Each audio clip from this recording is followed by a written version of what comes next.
সালামু আলাইকুম রহমতুল্লাহ। আলহামদুলিল্লাহ, সকল প্রশংসা আল্লাহর জন্য। আল্লাহ রবুল্লা আলমিন কোরআনুল কারিমে সূরা লোকমানের ভিতরে লোকমান আলাইহিস সালাম যে তার ছেলেকে 10টি উপদেশ দিয়েছিলেন, যে 10টি উপদেশ আল্লাহর কাছে গ্রহণীয় পছন্দনীয় হয়েছিল, আল্লাহ রবুল্লা আলমিন লোকমান আলাইহিস সালামের নাম উল্লেখ করেই সেই কথাগুলো উপস্থাপন করেছেন। আমরা জেনে নেই লোকমান আলাইহিস সালাম তার ছেলেকে কি কি উপদেশ দিয়েছিল। আল্লাহ রাব্বুল আলামিন বলেন, ওয়াইয ক্বালা লুকমানু লিইবনিহি ওয়া হুয়া ইয়াইযুহু ইয়া বুনাইয়া লা তুশরিক বিল্লাহ ইন্নাশ শিরকা লাযুলমুন আযীম। আল্লাহ আমাদের নবীকে বলতেছে, স্মরণ করুন সেই সময়ের কথা যখন লোকমান আলাইহিস সালাম তার ছেলেকে উপদেশ দিয়ে বলেছিল, হে আমার পুত্র, হে আমার সন্তান, লা তুশরিক বিল্লাহ, তুমি আল্লাহর সাথে শিরিক করবে না। এটা হলো 1 নম্বর উপদেশ। কেননা ইন্না শিরকা লা যুলমুন আযীম, শিরক হলো সবচেয়ে বড় অত্যাচার। যদি কেউ কোনো অপরাধ না করে, তাকে যদি অপরাধ হিসেবে সাব্যস্ত করা হয়, তাহলে তিনি কষ্ট পান। আল্লাহর সাথে যেহেতু শরিক নাই, তাকে যদি শরিক বানানো হয়, তাহলে তিনি নিজেও এখানে কষ্ট পেতে পারেন, কষ্ট পান। এই জন্য শিরিকটা সবচেয়ে বড় জুলুম। হাদিসে কবিরা গুনার মধ্যে 1 নম্বরে শিরিকের কথা আল্লাহ রসুল বারবার উল্লেখ করেছেন।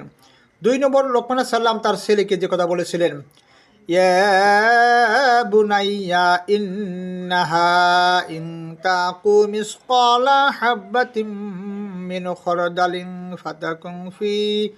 ফাতাকুন ফি সখরাতিন আও ফিস সামাওয়াতি আও ফিল আরদি ইয়াতি বিহাল্লাহ ইন্নাল্লাহা লাতিফুন খবীর।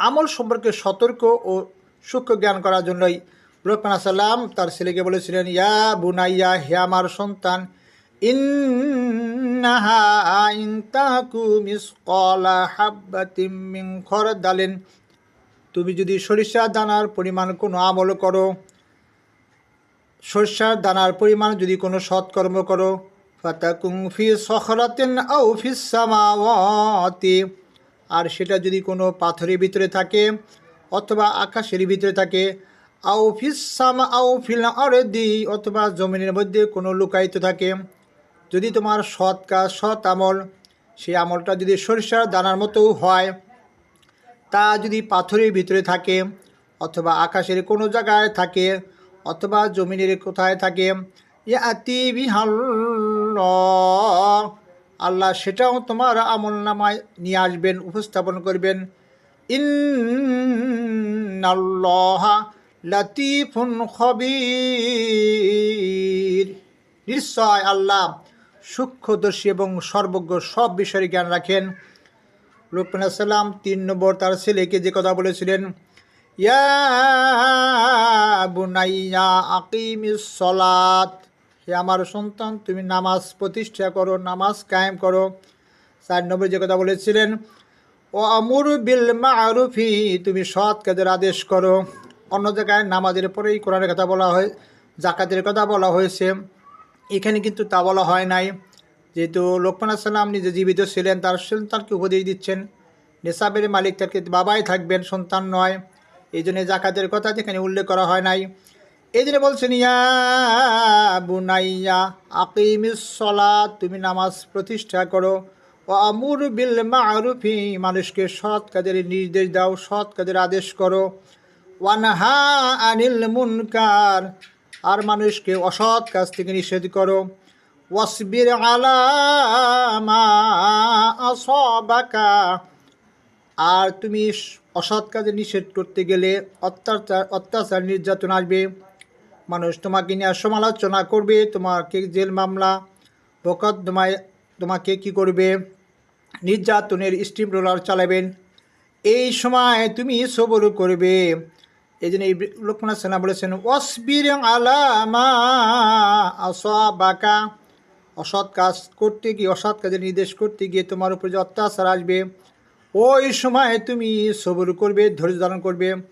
ইন্না যালিকা মিন আজমিল উমুর, আর দৃঢ় সংকল্পের অংশই হলো সবুর করা। সবুর করা হলো দৃঢ় সংকল্পের অংশ। তুমি যদি দৃঢ়ভাবে ইচ্ছা করো সবুর করবে তাহলে তোমার পক্ষে সম্ভব। এই জন্য আল্লাহ বলেন ইন্না যালিকা মিন আজমিল উমুর, নিশ্চয় এই সবুর করা দৃঢ় সংকল্পের অন্তর্ভুক্ত। এরপরে লোকমান সাল্লাম 7 নম্বরে যে কথা বলেছিলেন, ওয়ালা তুসাইর খাদ্দাকা লিন্নাসি ওয়ালা তামশি ফিল আরদি মারহা। লোকমান সাল্লাম তার ছেলেকে বলেছিলেন, মানুষের প্রতি অহংকার বড়ে তোমার গাল ফিরাবে না, অহংকার করে চলবে না। ওয়ালা তুসাইর খাদ্দাকা লিন্নাস, অহংকার করে তুমি মানুষের সাথে চলাচল করবে না, ওঠা বসা করবে না। ওয়ালা তামশি ফিল আরদি মারহা, এবং পৃথিবীতে উদ্যতভাবে অহংকারবশত উদ্যতভাবে পৃথিবীতে চলাচল করবে না। ইন্নাল্লাহা লা ইউহিব্বু কুল্লা মুখতালিন ফাকুর, নিশ্চয় আল্লাহ অহংকারী উদ্যত ব্যক্তিকে পছন্দ করেন না। এরপরে 9 নম্বর যে কথাগুলা লোকমান সাল্লাম তার ছেলেকে বলছিলেন, অকসিদি ফি মাশইকা ওয়াগজুজ মিন সাউতিকা ইন্না আনকারাল আসওয়াতি লা সাউতিল হামির। লোকমান সাল্লাম 9 নম্বর যে কথা বলেছিলেন, অকসিদ ফি মাশইকা, তুমি চলাচলে হেঁটে চলার সময় মধ্যপন্থা অবলম্বন করো, খুব জোরেও যাওয়া দরকার নেই, আস্তে যাওয়া দরকার নেই। এই জন্যে গাড়ি ঘোড়া আর যেভাবেই হোক যাওয়ার সময় মধ্যপন্থা অবলম্বন করা দরকার, খুব জোরেও নয় খুব আস্তেও নয়। হেঁটে যাওয়ার সময় তাই জোরেও নয় আস্তেও নয়, মধ্যমতা। এর বলছেন ওয়াকজুজ মিন সাউতিকা, কথা বলার সময় কণ্ঠস্বর নিচু করে কথা বলা, উচ্চ স্বরে কথা না বলা।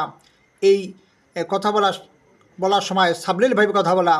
আল্লাহ বলেন ইন্না আনকারাল আসওয়াতি লা সাউতিল হামির, আর নিশ্চয় গাদার কণ্ঠস্বরই সবচেয়ে বড় খারাপ কণ্ঠস্বর। তাহলে আমরা জেনে নিলাম লোকমান সাল্লাম যে ছেলেকে 10টি উপদেশ দিয়েছিলেন। 1 নম্বর, আল্লাহর সাথে শরীক করা যাবে না। 2 নম্বর সম্পর্কে বলেছিলেন যে কোনো ছোট্ট সূক্ষ্ম বিষয়ে যদি কোনো আমল করো, সেটা শস্য দানা হলেও সেটা পাথরে থাক আর আকাশে থাক আর জমিনে থাক, তাহলে সেটা আল্লাহ তোমার কাছে তোমার আমল নামায় উপস্থাপন করবেন। 3 নম্বরে বলছেন সালাত কায়েম করো। 4 নম্বর সৎ কাজে আদেশ দাও। 5 নম্বর অসৎ কাজে নিষেধ করো। আর অসৎ কাজে নিষেধ করতে গিয়ে যে সমস্যা সৃষ্টি হবে এর জন্য তুমি 6 নম্বর বিপদে ধৈর্য দান করো। মানুষের প্রতি অহংকার করে তোমার গাল ফিরাবে না। 8 নম্বর আল্লাহ বলছেন পৃথিবীতে তুমি উদ্যত বিচরণ করবে না। 9 নম্বর তোমার হেঁটে চলায় মধ্যপন্থা অবলম্বন করো। 10 নম্বর তোমার কণ্ঠস্বর নিচু করো। কথাগুলো অত্যন্ত দামি কথা। আমরা সবাই আল্লাহর কথাগুলো, লোকমান সাল্লামের কথাগুলো মানার জন্য চেষ্টা করি। আমা তৌফিক ইল্লা বিল্লাহ।